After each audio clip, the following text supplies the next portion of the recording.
Hello everyone, organic chemistry unit 1 second semester, जिसका topic है structure and bonding. जो unit 1 में है आपके, उसमें हमारा पहला टॉपिक जो है वो स्ट्रक्चर बॉन्डिंग है। स्ट्रक्चर बॉन्डिंग में हमको क्या पढ़ना है? हमको पढ़ना है रेजोनेंस। स्ट्रक्चर बॉन्डिंग में हमको पढ़ना है रेजोनेंस। तो हमारा जो पहला टॉपिक है वो है हमारा रेजोनेंस, ठीक है। और भी पहले थे जो अब चेंज हो गया है आपके सिलेबस के अकॉर्डिंग। जो आपका पहला टॉपिक है वो है रेजोनेंस, ठीक है। तो हम लोग आज रेजोनेंस के बारे में बात करेंगे कि रेजोनेंस क्या होती है, ठीक है। उसके और भी चीज़, एप्लीकेशन, कंडीशन, रेजोनेंस कैसे बनता है, ये सारी चीज़ों के बारे में आज डिस्कस करेंगे। तो आइए पहले जानते हैं कि रेजोनेंस होता क्या है, ठीक है। तो रेजोनेंस की एक बेसिक डिफिनेशन होती है जिसे हम लोग क्या कहते हैं? Delocalisation of a pi bond, ठीक है। रेजोनेंस की meaning delocalisation of pi bond होती है, जिसे हम सिंपल लैंग्वेज में जानते हैं कि पाई जो इलेक्ट्रॉन्स होते हैं, जो हमारे पाई इलेक्ट्रॉन्स होते हैं, उनकी क्या होती है? उनकी डीलोकलाइजेशन होती है। मतलब डीलोकलाइज्ड पाई बॉन्ड यहाँ पे प्रेजेंट होते हैं। तो आपका पहला एमसीक्यू का क्वेश्चन यही से फॉर्म हो सकता है कि रेजोनेंस में कौन से इलेक्ट्रॉन्स पाए जाते हैं या इनका डीलोकलाइजेशन होता है। तो कौन से इलेक्ट्रॉन्स होते हैं? Pi electrons. पाई इलेक्ट्रॉन्स का डीलोकलाइजेशन होता है रेजोनेंस में। तो आइए इसकी एक प्रॉपर डिफिनेशन देखते हैं कि उसके मदद से हम लोग समझेंगे कि रेजोनेंस एक्चुअल में होता क्या है। और एक प्रॉपर डिफिनेशन, ये बेसिक डिफिनेशन थी जिससे आपको रेजोनेंस के बारे में पता चलेगा, ठीक है। तो आइए एक प्रॉपर डिफिनेशन देखते हैं कि रेजोनेंस की एक प्रॉपर डिफिनेशन होती क्या है, ठीक है। तो लिखते हैं रेजोनेंस resonance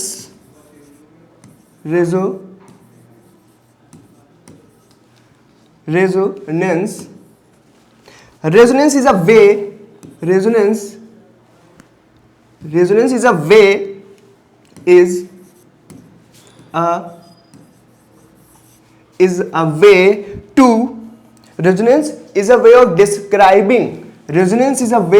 of describing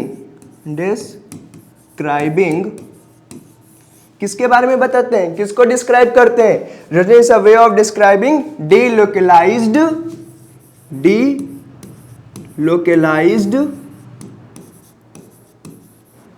कौन से डीलोकलाइज्ड इलेक्ट्रॉन्स होते हैं? Delocalised pi electrons. कौन से? पाई इलेक्ट्रॉन्स का डीलोकलाइजेशन होता है। किसका इलेक्ट्रॉन्स का? पाई इलेक्ट्रॉन्स का डीलोकलाइजेशन होता है। और होता कहां पे है? कहीं पे होगा। तो ये होता है delocalisation of a pi electrons with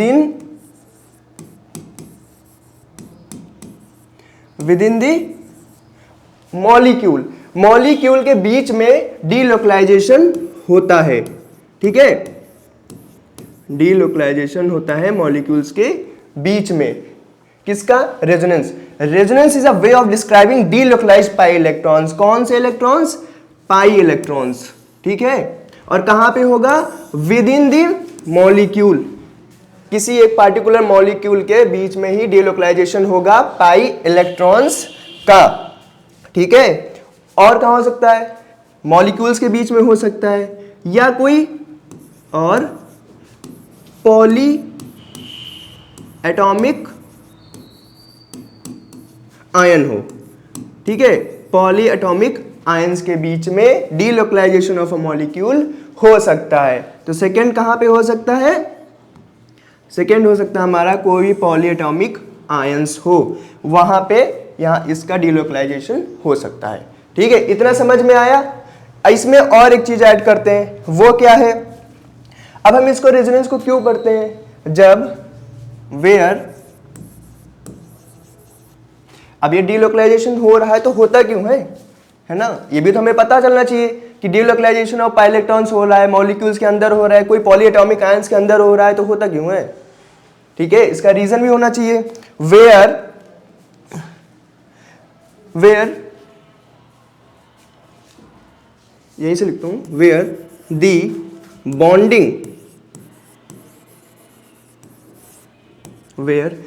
bonding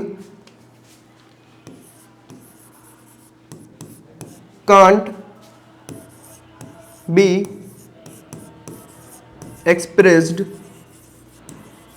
where the bonding can be expressed by a single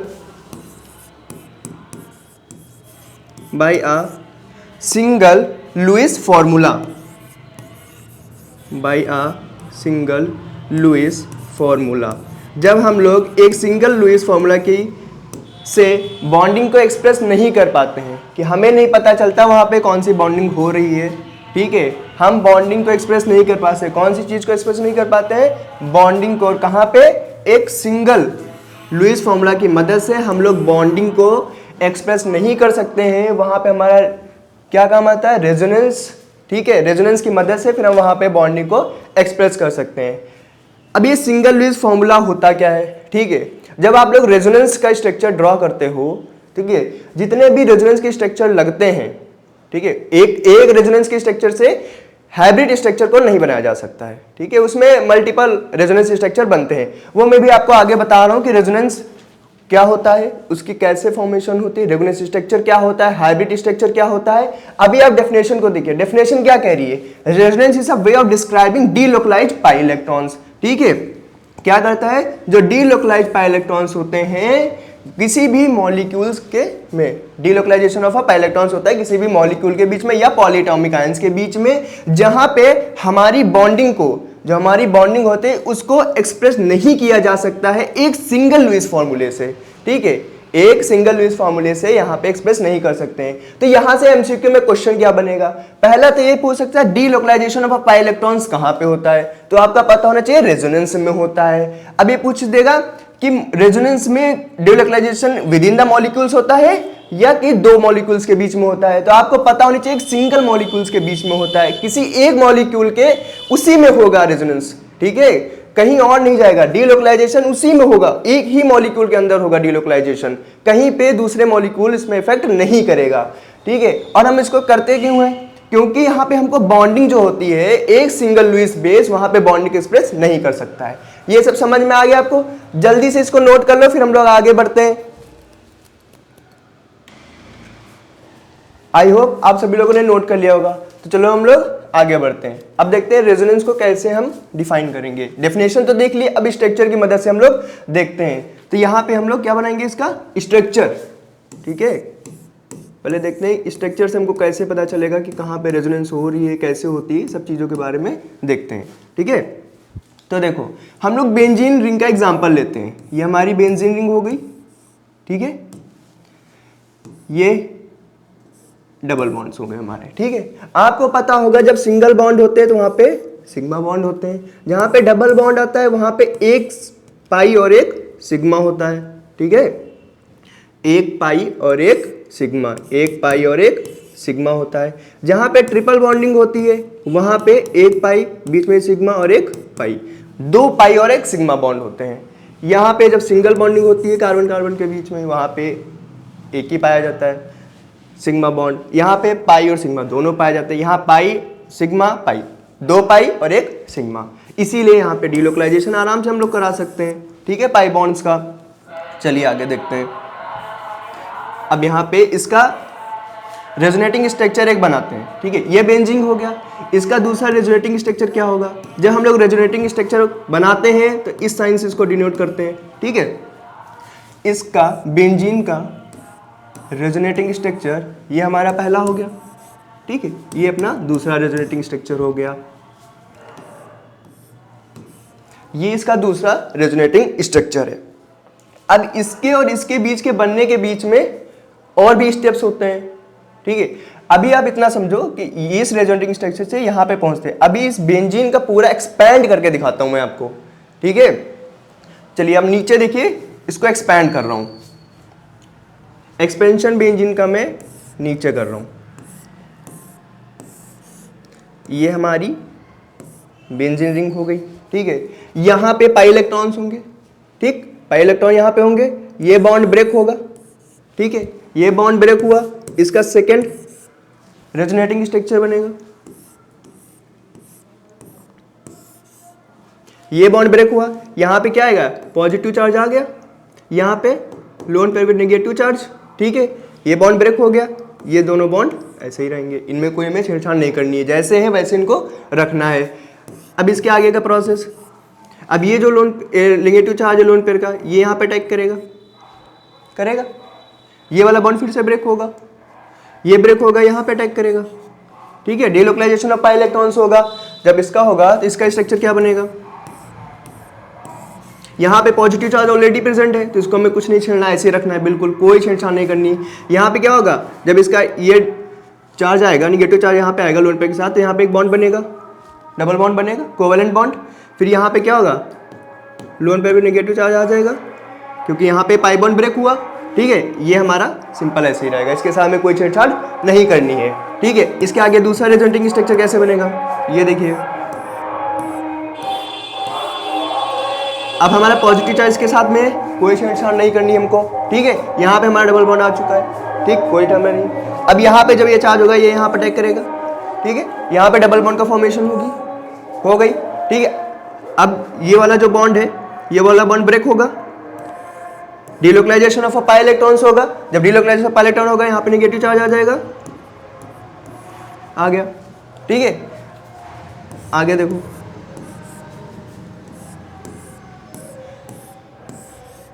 यहाँ पे हमारा पॉजिटिव चार्ज ऑलरेडी प्रेजेंट है, हमें कुछ नहीं करना। यहाँ पे हमें बॉन्ड मिल चुका है, ठीक है, यहाँ पे हमें बॉन्ड मिल चुका है। अब ये वाला जो अटैक है यहाँ करेगा, ये भी यहाँ पे आ जाएगा साथ में, दोनों मिलके यहाँ पे क्या करेंगे, डबल बॉन्ड का फॉर्मेशन करेंगे। और यहाँ से ये जो पॉजिटिव चार्ज है हमारा वो क्या हो जाएगा, हट जाएगा, ठीक है। और ये हमारा पॉजिटिव चार्ज हट जाएगा। और इसके बाद जो हमारा हाइब्रिड स्ट्रक्चर बनता है, ये तो हो गया ना, यहाँ तक पहुँच गए, ये चीज़ें हमें चाहिए थी, दोनों मिल गई। यहाँ से हमने स्टार्ट किया, ठीक है, यहाँ से ये चीज़ स्टार्ट हुई, आगे हम लोग मिले, पहुँच ही गया, हमको ये मिल गया। इसके बीच में 3 स्टेप होते हैं, कैसे हुआ आप लोगों को समझ में आया। यहाँ से क्या हुआ, बॉन्ड ब्रेक हुआ, यहाँ पे नेगेटिव चार्ज भी लोन पेयर आया, पॉजिटिव चार्ज जब ये डोनेट करेगा इलेक्ट्रॉन्स को तो यहाँ पे पॉजिटिव चार्ज आएगा। आपको पता है जहाँ से क्या होता है, इलेक्ट्रॉन्स जाते हैं वहाँ पे क्या होता है, इलेक्ट्रॉन जाएंगे तो वो पॉजिटिव चार्ज देंगे, और जहाँ पे इलेक्ट्रॉन्स आते हैं वहाँ पे क्या होता है, नेगेटिव चार्ज होता है, ठीक है। ये बात तो समझ में है ना, इसकी कोई दिक्कत नहीं।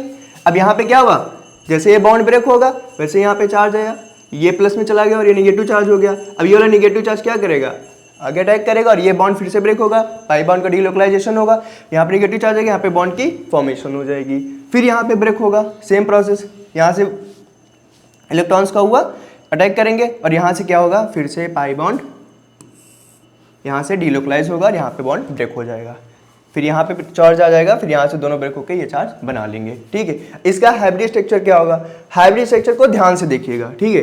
पहले तो हम बेंजीन रिंग बना लेते हैं, उसमें कोई कुछ नहीं करना, जैसे बेंजीन रिंग बनती है हमको वैसे ही बना लेनी है, ठीक। ये हमारी बेंजीन रिंग बन गई। अब देखो जो पाई इलेक्ट्रॉन्स का मूवमेंट है वो कहाँ कहाँ हुआ है, हमने यहाँ से स्टार्ट किया पाई इलेक्ट्रॉन्स को, और ये यहाँ चलते चलते ये पूरा घूमते घूमते फिर से एक कंप्लीट सर्कल बना रहे ना, फिर यहाँ पे आ गए। और अगला करेंगे तो यहाँ से रिवर्स होकर फिर यही बनेगा, इसीलिए हम इसको रिवर्स नहीं कर रहे हैं, क्योंकि रिवर्स करने पे हम फिर इसी में आ जाएंगे तो हमको फायदा क्या हुआ, हमको चलने थे वहां तक, फिर वापस थोड़ा आना है और वहीं रहते हैं, ठीक है। अब देखो यहाँ पे मूवमेंट क्या हो रहा है, पाई इलेक्ट्रॉन्स का मूवमेंट पूरी रिंग में हुआ है, ठीक है। जब पूरे रिंग में होता है तो हम लोग कैसे शो करते हैं, मूवमेंट को डॉटेड लाइन से शो करते हैं, और ये पाई इलेक्ट्रॉन्स का मूवमेंट पूरी रिंग में हुआ है, ठीक है।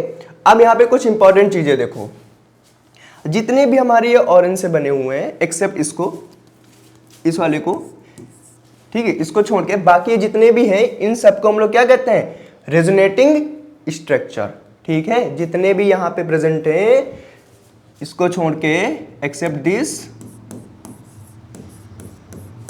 ठीक है, इसको छोड़ के बाकी यहाँ जितने भी है रेजोनेटिंग स्ट्रक्चर्स हैं, ठीक है। पहला रेजोनेटिंग स्ट्रक्चर हमारा ये रहा, सेकंड हमारा ये रहा, थर्ड ये सेम है तो वो साइकिल है तो ये हमारा थर्ड हो जाएगा, ठीक है, ये हमारा फोर्थ हो जाएगा और ये हमारा फिफ्थ हो जाएगा, ठीक है। ये हमारे सारे क्या हो गए, रेजोनेटिंग स्ट्रक्चर, ठीक। जितने भी हैं ये सारे हमारे क्या है, ये सारे क्या है, ये हमारे हैं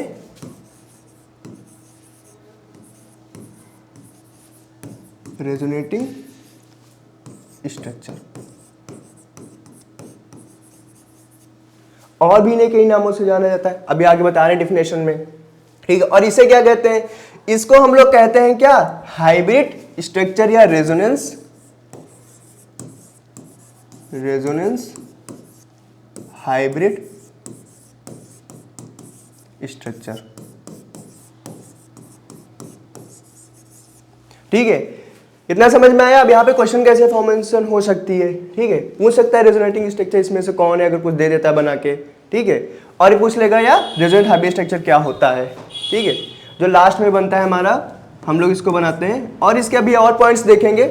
अभी आप इतना ही समझो कि जो हमारा लास्ट में बना है वो रेजोनेटिंग स्ट्रक्चर, ये सारी जिसकी मदद से बना है हमारा हाइब्रिड स्ट्रक्चर वो होते हैं रेजोनेंट स्ट्रक्चर। रेजोनेंट स्ट्रक्चर क्या होते हैं वो अभी आगे बताते हैं, पहले इस फॉर्मेशन को देख लो कैसे रेजोनेंट स्ट्रक्चर बनाते हैं, होता क्या है अभी आगे बताते हैं, पहले देख लो कैसे बनाया है, जल्दी से नोट कर लो। आई होप आप लोगों ने नोट कर लिया होगा, ठीक है। यहाँ पे रेजोनेंस स्ट्रक्चर कर लीजिएगा, ठीक है, रेजोनेटिंग स्ट्रक्चर भी कहते हैं लेकिन रेजोनेंस कर लो ज़्यादा कंफर्टेबल रहेगा, ठीक है। अब आइए रेजोनेंस स्ट्रक्चर की डेफिनेशन देखते हैं कि रेजोनेंस स्ट्रक्चर की डेफिनेशन क्या होती है, ठीक है। आप टेंशन मत लो, जितने भी रेजोनेटिंग स्ट्रक्चर बनाए अभी और बनाएंगे, ये सिर्फ आपके लिए एक छोटी सी हिंट है कि बनते कैसे हैं, अभी और बनाने, बहुत सारे बनाने, कोई टेंशन नहीं है, ठीक है। तो अगली हेडिंग आ जाएगी अपनी क्या, रेजोनेंस स्ट्रक्चर क्या होते हैं देखते हैं। रेजोनेंस स्ट्रक्चर मैंने इसीलिए बेंजीन रिंग का लिया था क्योंकि आपने उसे बनाया होगा, उसके रेजोनेंस स्ट्रक्चर बेंजीन रिंग के आपने रेजोनेंस स्ट्रक्चर बनाए होंगे, इसीलिए मैंने उसको लिया था, ठीक है। अभी मैं ये भी बता दूंगा कि आपके एमसीक्यू कहाँ से, मैंने 2 एमसीक्यू बताया पहले। रेजोनेंस में क्या होता है, डीलोकलाइजेशन ऑफ पाई इलेक्ट्रॉन्स, हमें पता होना चाहिए किसका डीलोकलाइजेशन होता है, पाई इलेक्ट्रॉन्स पे। कहाँ पे होता है, विद इन द मॉलिक्यूल में होता है, ठीक है, या कोई भी पॉलीएटॉमिक आयंस हो, ठीक है। और जहां पे बॉन्डिंग को एक्सप्रेस एक सिंगल लुईस स्ट्रक्चर से, जहां पे हम बॉन्डिंग को एक्सप्रेस नहीं कर सकते वहां पे हम लोग रेजोनेंस का यूज करते हैं, ठीक है। अब आइए रेजोनेटिंग स्ट्रक्चर क्या होता है, ठीक है, इसके बारे में बात करते हैं। Whenever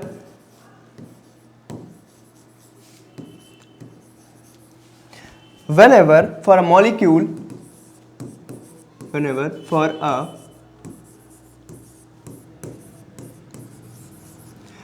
for a molecule we can write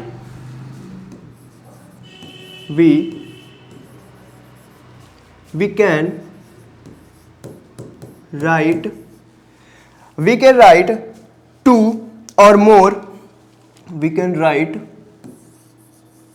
two or more Lewis structure. कौन से स्ट्रक्चर, लुईस स्ट्रक्चर। अब ये लुईस स्ट्रक्चर क्या होता है, अभी हम लोगों ने यहाँ पे क्या किया था, ये जितने बनाए थे ये सारे क्या है, लुईस स्ट्रक्चर ही तो हैं, 2 या 2 से ज़्यादा। जब हम लोग 2 या 2 से ज़्यादा लुईस स्ट्रक्चर बनाते हैं तो क्या होता है, वही तो हमारा रेजोनेंस स्ट्रक्चर होता है ना।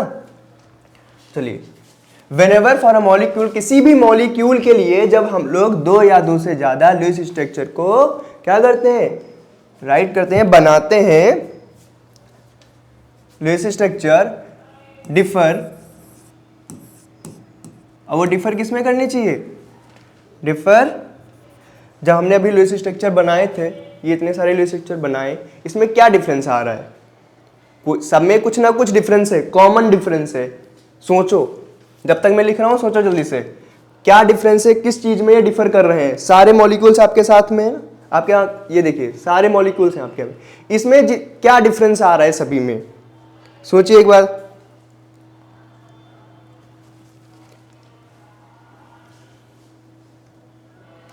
किसमें डिफर है, डिफर इन, किसमें डिफरेंस आ रहा था, इन पोजीशन ऑफ इलेक्ट्रॉन्स का डिफरेंस था सिर्फ, और किसी का डिफरेंस था, यहाँ पे क्या था, इलेक्ट्रॉन्स का ही तो डिफरेंस है, हर जगह पे इलेक्ट्रॉन्स ही मूव कर रहे हैं और तो कोई कर नहीं रहा है, पाई इलेक्ट्रॉन्स का ही तो मूवमेंट हो रहा है, तो वही तो डिफर करेंगे सारी स्ट्रक्चर्स में, बाकी सारी चीजें क्या रहेंगी, सेम रहेंगी, सिर्फ पोजीशन ऑफ इलेक्ट्रॉन्स का डिफरेंस आएगा, बाकी सारी चीजें क्या रहेंगी, सेम रहती है। और चेंज क्या नहीं होगा, पोजीशन ऑफ इलेक्ट्रॉन्स तो चेंज होगी, चेंज क्या होगा, but not in relative position.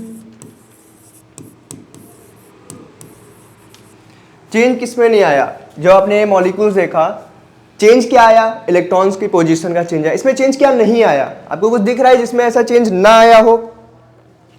क्या चेंज नहीं आया? रिलेटिव पोजीशन ऑफ एटम्स, क्योंकि एटम्स की जो पोजीशन है वो सारों जगह पे, जितनी भी जगह है सारी जगह पे सेम है।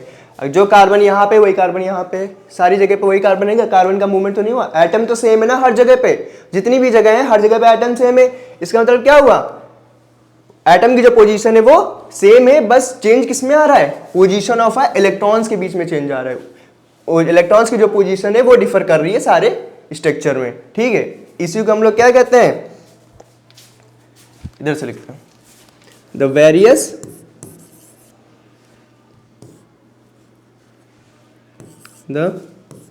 वेरियस यही सारे जो स्ट्रक्चर होते हैं इनको हम लोग क्या कहते हैं? Resonance structure. The various structures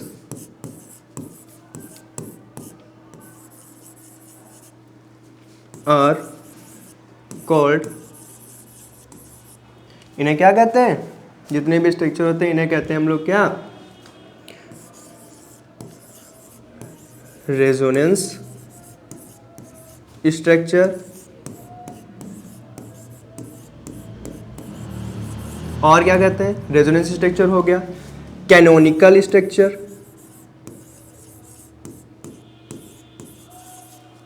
canonical structure. और किस नाम से जानते हैं? एक नाम और होता है, ठीक है, कैनोनिकल स्ट्रक्चर। मैं इधर शिफ्ट कर रहा हूं, ठीक है, इस साइड में कैनोनिकल स्ट्रक्चर होता है। और क्या होता है? Contributing structure, contributing structure. ठीक है, तीन नामों से जाना जाता है। पहला क्या हो गया हमारा? Resonance structure, second canonical structure और कंट्रीब्यूटिंग स्ट्रक्चर। रेजोनेंस स्ट्रक्चर क्या है? व्हेनेवर फॉर अ मॉलिक्यूल, जहां पे दो या दो से ज्यादा लुईस स्ट्रक्चर की मदद लगती है, जिसमें इलेक्ट्रॉन्स की पोजीशन डिफर होती है, लेकिन डिफर क्या नहीं होता है? एटम की जो पोजीशन होती है उसमें कोई भी डिफरेंस नहीं आता है। जो एटम जिस प्लेस पे है वो उसी प्लेस पे रहता है, उसमें कोई भी डिफरेंस नहीं आता है। अभी आपने देखा होगा ना इससे पहले वाला, यहाँ पे किसी में भी एटम में कोई डिफरेंस नहीं है, सिर्फ इलेक्ट्रॉन्स की डिफरेंस है। ठीक है, इतनी सारी चीजें समझ में आई। अब यहां से देखो एमसीक्यू पैटर्न है हमारा, ठीक है, सेकेंड सेमेस्टर में एमसीक्यू पैटर्न है। ठीक है, तो एमसीक्यू में कैसे पूछेगा? डेफिनेशन तो इतनी बड़ी नहीं पूछेगा, ठीक है। अब डेफिनेशन के अंदर से हमें चीजें निकालनी पड़ेंगी, वो क्या क्या क्वेश्चन बनाएगा। तो पहला क्वेश्चन यहाँ पे क्या हो सकता है? देखो पहला क्वेश्चन ये हो सकता है कि रेजोनेंस स्ट्रक्चर को और क्या कहते हैं? तो पहला क्या हो गया?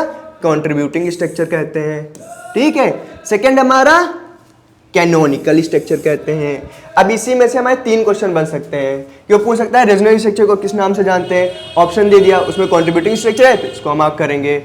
अगर उसने ये कह दिया कि कंट्रीब्यूटिंग स्ट्रक्चर को और किस नाम से जानते हैं, तो रेजोनेंस या कैनोनिकल में से जो भी आंसर होगा उसमें आप मार्क कर देंगे। अगर उसने पूछ लिया कैनोनिकल को और क्या कहते हैं, तो कंट्रीब्यूटिंग और रेजोनेंस में से दो जो भी आपको दिख जाए उस पर क्लिक कर दीजिए, ठीक है।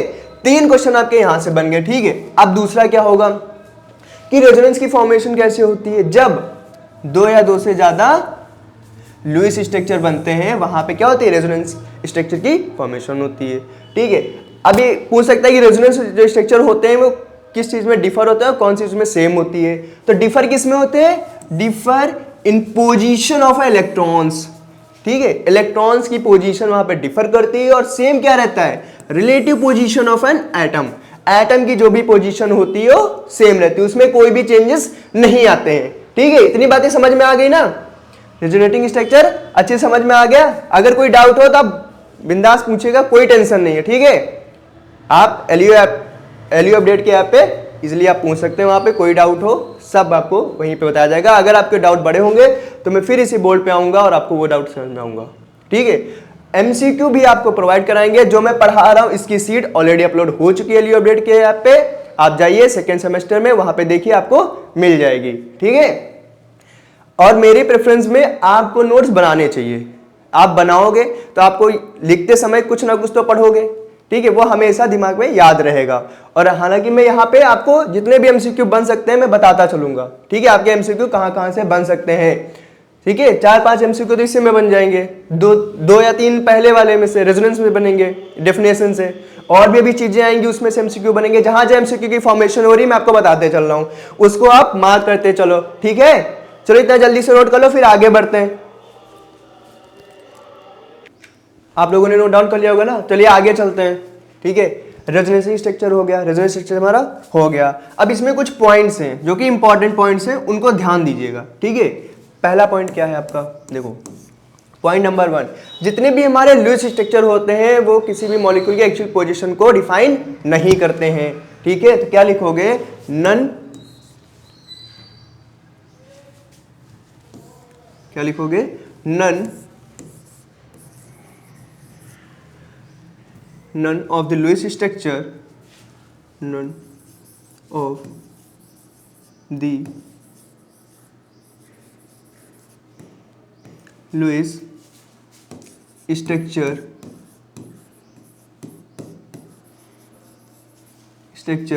represents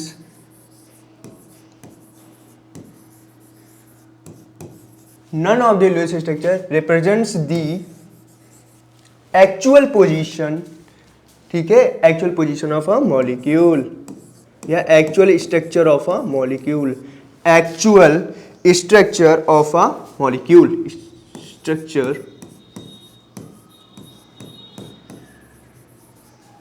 of the molecule,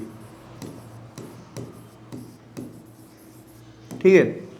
किसी भी लुईस स्ट्रक्चर को हम किसी भी मॉलिक्यूल अगर बनाते हैं तो वो उसका एक्चुअल स्ट्रक्चर को रिप्रेजेंट नहीं करता है। तो एक्चुअल स्ट्रक्चर को रिप्रेजेंट कौन करेगा, ठीक है, एक्चुअल स्ट्रक्चर को रिप्रेजेंट कौन करेगा, वो करेगा हमारा रेजोनेंस, पूरा नाम सुनिए, रेजोनेंस नहीं है सिर्फ, resonance hybrid, resonance hybrid structure जो हम लोग बनाते हैं। और ये रिप्रेजेंट कैसे करते हैं, 3 लाइन से, ये रिप्रेजेंटेशन होती ना इसकी, अभी हम लोगों ने बनाया था पहले जब बेंजीन का बना रहे थे। ये हमारा क्या है, यही तो है हमारा, यही तो है रेजोनेंस हाइब्रिड स्ट्रक्चर। तो यही एक्चुअल स्ट्रक्चर होता है, ठीक है।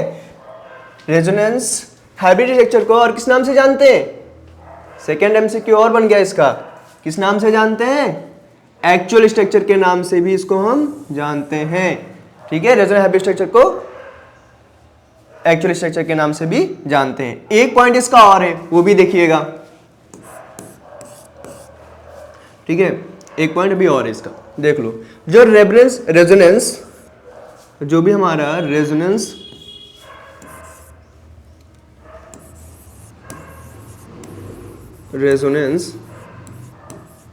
हाइब्रिड, और इसे क्या कह सकते हैं, और actual structure is more stable,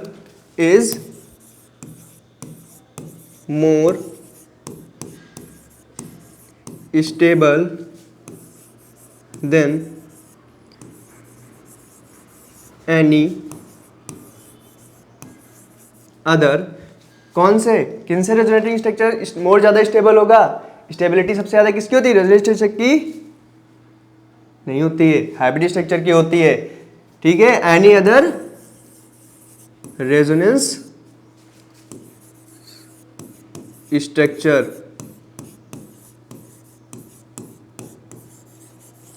resonance structure को और क्या कहते हैं, 3 नाम थे ना इसके।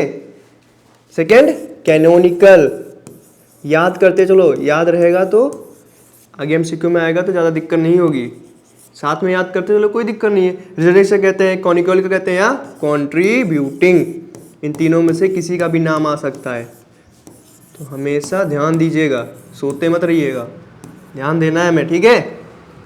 कौन कौन से हैं, पहला हमारा कैनोनिकल हो गया, कंट्रीब्यूटिंग हो गया और रेजोनेंस हो गया, पहले भी बता चुका हूं, ठीक है। तो सबसे ज्यादा स्टेबिलिटी किसकी होगी, रेजोनेंस हाइब्रिड स्ट्रक्चर की है, उसको हम कह ले क्या, एक्चुअल स्ट्रक्चर, ठीक है। किसी भी मॉलिक्यूल का अगर रेजोनेंस हाइब्रिड स्ट्रक्चर या एक्चुअल स्ट्रक्चर है तो उसमें सबसे ज़्यादा स्टेबिलिटी किसकी होगी? रेजोनेंस हाइब्रिड स्ट्रक्चर की। उसके बाद इन लोगों की तो साथ में ही चलती है, ठीक है। इनकी स्टेबिलिटी अप्रॉक्स में सबकी सेम रहती है, जितने भी रेजोनेंस स्ट्रक्चर होते हैं उनकी अप्रॉक्स में जो भी स्टेबिलिटी होती है वो सेम रहती है। तो इन दोनों पॉइंट को अच्छे से नोट कर लो, यहां से क्वेश्चन बन सकता है और मेरे अकॉर्डिंग तो बनना ही चाहिए। हो गया नोट डाउन? चलिए लास्ट टॉपिक है आज के लेक्चर का, उसकी बात करते हैं, ठीक है। लास्ट टॉपिक क्या है? एक और टॉपिक है जिसको हम लोग क्या कहते हैं? रेजोनेंस। आप लोगों ने सुना होगा इसका नाम, रेजोनेंस एनर्जी, ठीक है। रेजोनेंस एनर्जी के बारे में बात करते हैं, ठीक है। रेजोनेंस एनर्जी क्या होती है?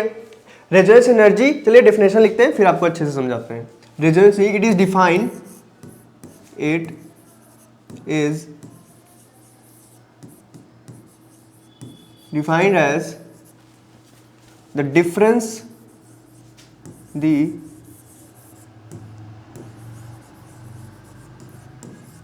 the difference between the internal energy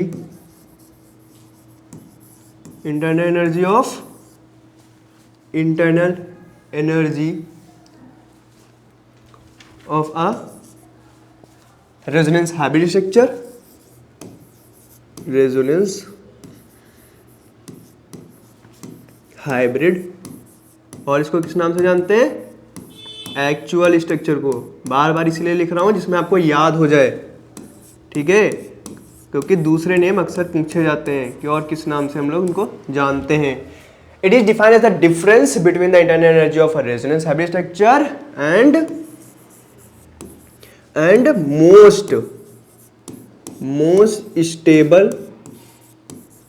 most stable canonical structure. Canonical structure कुछ याद आया कौन है? और भी किन्हीं नामों से इनको जाना जाता है, ठीक है। अपने दिमाग में एक बार और रिपीट कर लीजिए, किन किन नामों से जाना जाता है। इंपॉर्टेंट नोट्स में इतना ही है, बस आपको बेसिक याद रखना है कि डिफरेंस किसके बीच में होता है, ठीक है। आपको समझाने के लिए इधर आइए, ठीक है। देखिए बस पहले डेफिनेशन समझिए, क्या कह रही है डेफिनेशन? ये कह रही है कि ऐसे फंक्शन जहां ऐसा डिफरेंस, जहां पे इंटरनल एनर्जी का डिफरेंस होना चाहिए किसके बीच में? मोस्ट स्टेबल रेजोनेंस स्ट्रक्चर के बीच में, और रेजोनेंस हाइब्रिड या एक्चुअल स्ट्रक्चर के बीच का जो डिफरेंस होता है इंटरनल एनर्जीज का, उसे ही हम लोग क्या कहते हैं? Resonance energy. देखिए जैसे सपोज करिए ये हमने किसी के लिए रेजोनेंस एनर्जी का स्ट्रक्चर बना रहे हैं, ठीक है। यहाँ पे कोई भी जो भी मॉलिक्यूल है उसका मोस्ट स्टेबल स्ट्रक्चर है वो यहाँ पे लाई करता है, ठीक है। यहाँ पे क्या करता है? Actual structure of a molecule lie करता है। यहाँ पे हो गया अपना क्या? Actual structure. एक बार चेक करने दो, ग्रीन से दिख रहा है? हाँ क्लियर तो है, ठीक है, ठीक है। एक्चुअल स्ट्रक्चर, जो इन दोनों के बीच का जो डिफरेंस होगा उसे हम लोग क्या कहेंगे? उसे ही तो हम कहेंगे क्या? उसे हम कहेंगे रेजोनेंस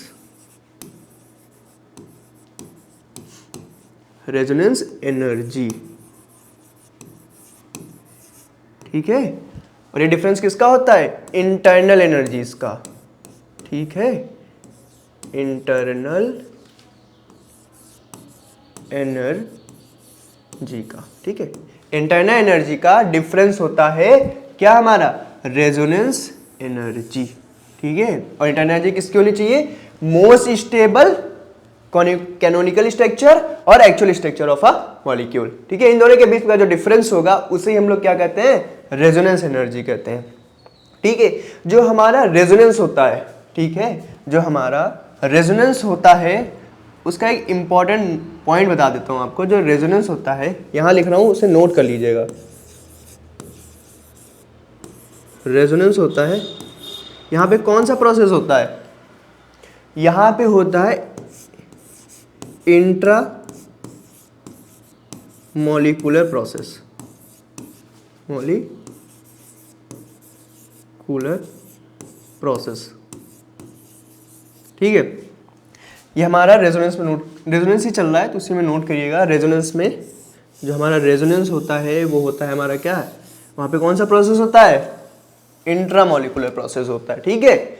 ये नोट इंपॉर्टेंट है, इसको ध्यान रखिएगा, ठीक है, कि रेजोनेंस में कौन सा प्रोसेस होता है, तो इंट्रामॉलिक्यूलर। इंट्रामॉलिक्यूलर मतलब क्या होता है, किसी भी एक ही मॉलिक्यूल के अंदर होता है। जैसे हमने अभी यहाँ पे बेंजीन का जो बनाया था पहले, तो एक उसी मॉलिक्यूल के अंदर ही तो सारे प्रोसेस चल रहे थे। ऐसा तो नहीं था कि दूसरा कोई मॉलिक्यूल आ गया हो, ठीक है, बेंजीन की जगह पे तो फिनॉल आ गया हो, दूसरा कोई मॉलिक्यूल नहीं आया है, उसी मॉलिक्यूल के बीच में सारा प्रोसेस चल रहा है, इसीलिए हम उसको क्या कहते हैं, इंट्रामॉलिक्यूलर प्रोसेस। रेजोनेंस को और क्या कहते हैं, इंट्रामॉलिक्यूलर प्रोसेस, ठीक है। आज का ये लास्ट लेक्चर है, ठीक है। कुछ जो यहाँ से एमसीक्यू आज हमारे बने, ठीक है, जितने भी एमसीक्यू यहाँ से हमारे बने उनके बारे में एक जल्दी से बात करते हैं, ठीक है, फिर इस लेक्चर को खत्म करते हैं, ठीक है। पहला एमसीक्यू हमारा क्या बनेगा, स्ट्रक्चर बॉन्डिंग रेजोनेंस से, ठीक है। पहला एमसीक्यू क्या बना, यहाँ पे डीलोकलाइजेशन किसका होता है, तो यहाँ पे होता है पाई इलेक्ट्रॉन्स का, ठीक है। उसके बाद कहाँ पे होता है, विद इन द मॉलिक्यूल या किसी भी पॉलीएटॉमिक आयन के बारे में। ये रेजोनेंस होता क्यों है, क्योंकि हम लोग जहाँ पे बॉन्डिंग को एक्सप्रेस नहीं कर पाते हैं किसी सिंगल लुईस फॉर्मूले के, ठीक है, जहाँ पे हम बॉन्डिंग को एक्सप्रेस नहीं कर सकते एक सिंगल लुईस स्ट्रक्चर से की मदद से, तब हम वहाँ पे क्या रेजोनेंस का यूज करते हैं, ठीक है। ये हमारा रहा स्ट्रक्चर, सिर्फ ये आपको सिर्फ एक डेमो देने के लिए था कि स्ट्रक्चर की रेजोनेंस, कोई भी स्ट्रक्चर उसका रेजोनेंस होता कैसे। अभी आगे और आगे क्लासेस में और सारे रेजोनेंस के बहुत सारे हम लोग स्ट्रक्चर बनाएंगे, ठीक है।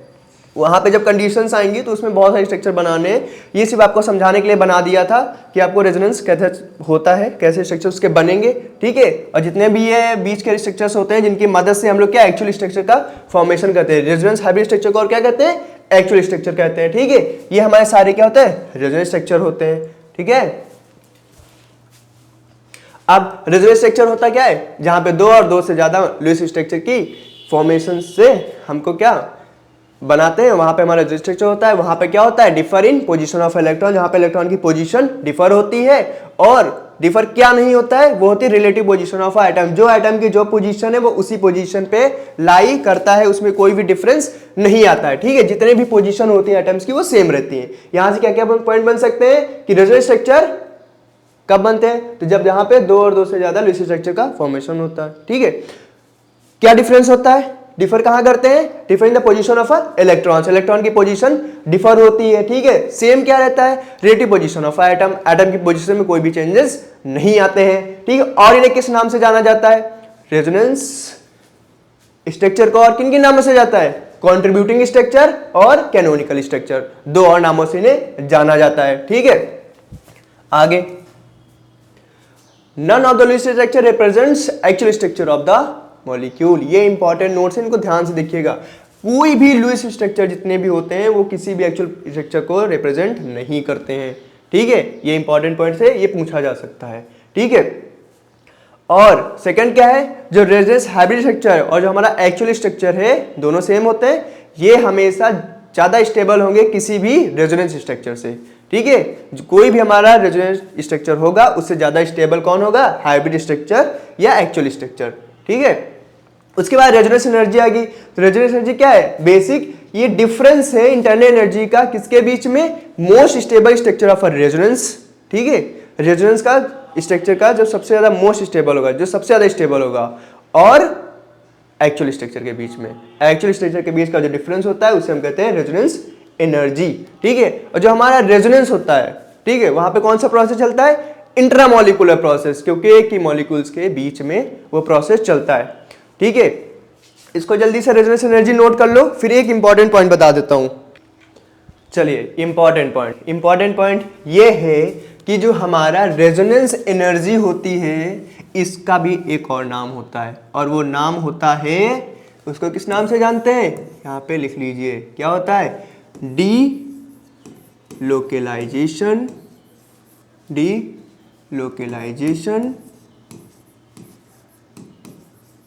एनर्जी, ठीक है। इसको इस नाम से भी जानते हैं।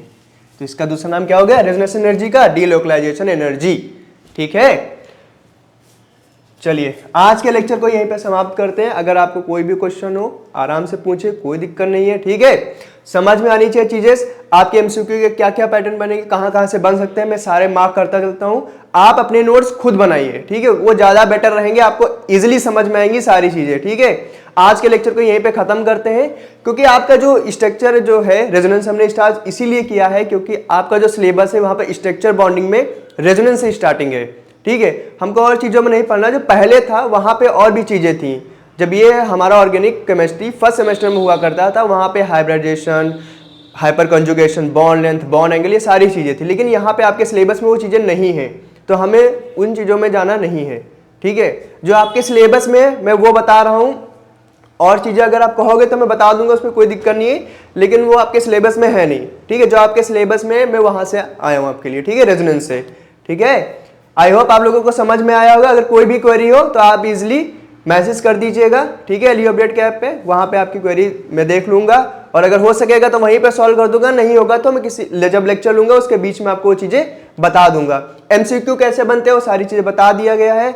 जो आज की नोट्स है वो आपको कहाँ पे मिल जाएंगे, एलियो ऐप के ऐप पे जाइए, वहां पे आपको आज के नोट्स हैंड रिटन मिल जाएंगे, और इसकी भी पीपीटी में डलवा दूंगा, ठीक है। और आई होप आप लोगों को समझ में आएगा, कोई दिक्कत नहीं होगी। अगर कोई दिक्कत हो तो आप मैसेज कर दीजिए, ठीक है। Thank you class.